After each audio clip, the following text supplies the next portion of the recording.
The image out of our DJI Osmo Action 5 looks great, but when we want to level up the image quality, leaving it on auto can only take us so far. But after this video, we'll have the right presets for this camera that'll bring out the best image that we want for different situations. Today, I'm gonna walk you through the 3 video presets that I actually use on my Action 5, and I'll show you exactly how to set them up so you can easily flip in between them and get the shot. I've been using this camera for a couple months now, and like most of you, I shoot in all kinds of different scenarios. That's what this camera is for, right? Sometimes I'm outside in bright sunlight, other times I'm capturing fast action, and then in others, I'm dealing with the challenging indoor lighting. Although most of the time I do use this camera in auto, mostly for behind the scenes and documentation, the biggest downside to using it in auto is the constant changing of exposure. When you go from indoors to outdoors or outdoors to indoors, you get this sudden shift of exposure and it gives it an amateur look. If I'm trying to capture more intentionally and give a more professional image, then having it to fixed settings will give you the best image as possible, and it won't make your lighting situation go crazy. So first up is our sunny day preset. This is purely for outdoors when it's bright and when you want that crisp, vibrant footage. Let's bring out our camera and make sure we're in video mode. So I have my Osmo turned on. I'm gonna go ahead and hit the bottom left-hand corner, switch over to video. I'm gonna swipe up and set our resolution to 4K 16:9. And we're gonna slide over to 24 FPS or frames per second. This will help establish a good cinematic motion blur for our image, and 4K is the best image resolution that you could possibly get on this camera. Now before we exit this menu, we want to go ahead and set our stabilization mode in the top right hand corner. We want to go ahead and set it to Rock Steady Plus. The reason that I set it to Rock Steady Plus is so that we can get rid of the jarring movements every time that we go ahead and move this camera. This camera is small, so anytime we slightly move it or in our hands we're just shaking it, it immediately causes us to be like, whoa, hey, slow down there, cameraman. Now over on the right hand side, we can choose how our image will look, and we want to go ahead and set to dewarp. This will make sure that the edges aren't so jarring, it's not too curved. So if you're looking for a more cinematic image, go with dewarp. Moving on, let's go ahead to the exposure settings and get rid of that ever-changing exposure. So we're gonna go ahead back, slide down, tap the right hand side here. Let's go ahead and set our camera from auto to manual. And we're going to change our ISO to 100, the minimum amount. For us to get that cinematic motion blur, we will set our shutter speed to 1/50, or 1/150th of a second. The rule of thumb is to set our frame rate, which we chose early at 24, and multiply that by 2, which is 48. But since we don't have 1/148, we're just going to go ahead and choose 1/50, or 1/50th of a second, and hit confirm. This is so we get used to the idea of dialing in our settings manually. Yes, it's a chore in the beginning, but it'll be worth it because it looks more professional. So if we take this camera out just as it is now, it's gonna look great for cinematic motion blur, but the overall image will probably still look bright. So just like any other person hanging out in the sun, you gotta go ahead and give our camera sunglasses. I do talk about this more in another video about accessories, so stay tuned for that. This in my hand is an ND filter, neutral density filter, which helps us keep our shutter speed at 1/150 and keep our exposure balanced. You only take this out if you want to be cinematic and shoot in daytime. Depending on how much sun is outside would determine what strength of your filter would be. The higher number of the filter, the darker the image gets. And in my hand is ND64. This is the second darkest ND filter that I have here for video. But yeah, that's what you need to keep in mind when you're using these settings.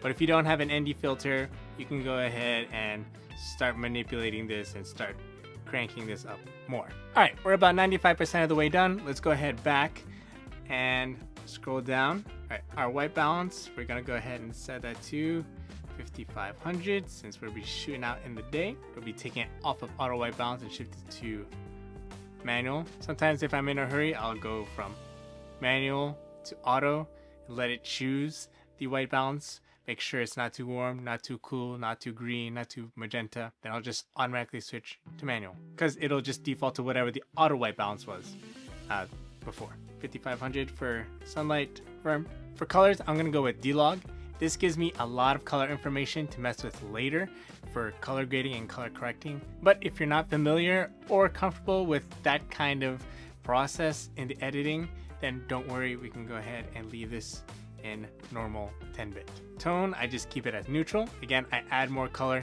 in post. Scrolling down, for stabilization, I just leave it alone. Adjustments, I just remove like the texture here, -2, and noise reduction, -2. If I want to go ahead and add noise reduction, I'll just do that in post, and also a little bit of sharpening in post if I want to. All right, we got our first preset. Let's go ahead and save it. So we're gonna click off to the side, scroll down, hit the icon in the top left, and hit this plus sign. I already have it set for my preset 1, so I'm just gonna go ahead and override it, or not override it, because I want to keep it in D-Log M.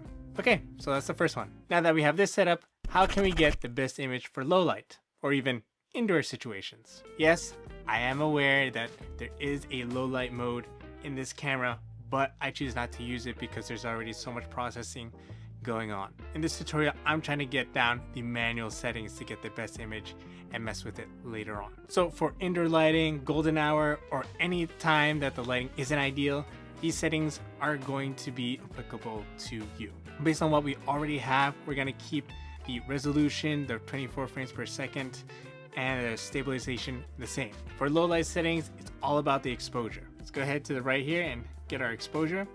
I'm gonna go ahead and set manual, and what I'm trying to do is, again, keep our shutter speed at 1/150th of a second, and then I'll probably start around like 800 or 3200 as a starting. This is usually enough for me when I shoot indoors, but if I'm shooting outdoors, like at golden hour, then I definitely don't need an ND filter anymore, so just use the regular filter that we have. And then if the image is too dark or too bright, then we can go ahead and adjust the ISO, right? If it's too bright, bring it down to 1600 or 800, but if it's still too dark, then you want to bring it up to like 6400, and if you're really desperate, 12,800. As the image gets darker, try to shoot around a light source instead of increasing your ISO. But if you're really in a pinch, just increase your ISO. This will introduce noise into your image, but this way we still maintain detail instead of having our noise reduced for us in the preset built into the camera. For our white balance, you want to go ahead and make sure that your image is not too blue and it's not too yellow. So this will vary based on your settings. Here in the studio, I'm shooting at 4700 Kelvin, right? In church, I'm shooting at something like 3500 Kelvin, just because of all the tungsten lights that are there. Here, I'll keep it at 4700. Color, I'm gonna keep the same. So if you chose normal, leave it on normal. I'm gonna go ahead and choose D-Log M again. By the way, I forgot to mention that if you switch to color recovery and you leave that on, the image won't look as gray when you're shooting in camera. But when you import the footage into your video editing software, it will look gray, and you do have to edit that, color correct it, color grade it. So just keep that in mind. With all that said, the image adjustments here, I'm gonna go ahead and leave it at -2 and -2. Slide down, click our person, and then hit this icon and create a new setting. But for me, it would be number 2, and I would overwrite that. Last but not least, action. Normally, I would want to film in slow motion when shooting action content, but not everything has to be in slow motion when doing action, at least straight out of camera. When we are shooting fast moving objects, we want to go ahead and be careful when we swipe up and choose our frame rate here. Generally, 60 frames per second is enough, but if you need the 5 times slow motion, then go for something like 120 frames per second. This way we have the option to slow down our footage in our editing software, versus the slow motion mode that we have built into the camera, where it automatically slows down the footage. Generally, 4K 60 is more than enough for regular action. So I'm gonna keep it at 60, and then we're gonna go ahead to our stabilization options and keep it on horizon balancing. If you shoot at 120 frames per second, you won't have this option, so just keep it at Rocksteady Plus. If you're shooting with like a POV shot, like with the camera mounted to your helmet, a necklace mount, a chest mount, then you may prefer the Rocksteady Plus. But if you're behind the camera and filming someone else, then you may prefer to shoot with Horizon Steady balancing for a more stable image with less wobble. Okay, same thing here, standard dewarp. And when we go to our exposure settings, again, generally the same. If you're shooting outdoors, you're probably going to go ahead and set it to 5500. If you're in a warmer space with tungsten lights, go ahead and drop that lower until your whites look white. And then you want to increase it higher if there's too many fluorescent lights, and you'll probably go around like 6000 Kelvin or 6000 K. I'm going to leave this at 5500, assuming that we'll be shooting outdoors next time. And then for our shutter speed, we want, again, 2 times whatever the frame rate was. Since I set it to 60 frames per second, times 2, 120, so 1/120th of a second. And if we're shooting outdoors, we won't need to bring up our ISO and make the sensor sensitive to light and introduce noise. So we'll leave it at 100, confirm. Now, if the image is still too bright, I would increase the shutter speed to like 240 and even double it after that, or increase it slowly. The colors are going to be the same. The image adjustments are going to be the same, -2, -2. Now go ahead, same procedure, swipe down, top right, and then go ahead and hit the plus. But for me, I'm going to go ahead and override my settings 3. So there you have it, 3 presets that cover most common shooting situations. Leaving our camera on auto is easy and fast, but some of the things in life are created manually. Now put your settings into action by combining them with these kinds of shots over here.